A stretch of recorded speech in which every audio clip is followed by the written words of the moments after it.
नमस्कार मित्रांनो, आजच्या व्हिडिओमध्ये तुमचं स्वागत आहे. आपण बऱ्याच वेळेस मंत्रालयामध्ये कामाला जातो आणि आपल्याला 2 त्रासाला सामोरं जावं लागतं. सगळ्यात पहिलं तर पास काढण्यासाठी लाईन आणि त्यानंतर मंत्रालयामध्ये एंट्री करण्यासाठी लाईन.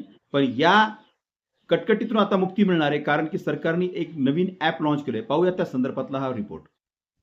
नमस्कार बंधू आणि भगिनी. आज मला आपल्याशी 2 महत्वाच्या गोष्टी सांगायच्या आहेत. पहिली अशी की मंत्रालयामध्ये सहजपणे आपल्याला प्रवेश करता येईल यासाठी आम्ही डिजी प्रवेश ॲप सुरू करत आहोत.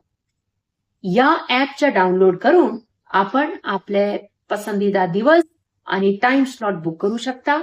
मंत्रालयाच्या बाहेर रांगामध्ये उभं राहण्याची गरज पडणार नाही आणि सहजपणे आपल्याला या इमारतीमध्ये प्रवेश मिळेल आणि आपण आपले कामासाठी आमच्याशी संपर्क करू शकता. म्हणून सर्वांना माझी नम्र विनंती की आपण या डिजी प्रवेश ॲपचा जास्तीत जास्त वापर करावे. इथून पुढे आपल्याला रांगामध्ये उभे राहण्याची गरज नाही.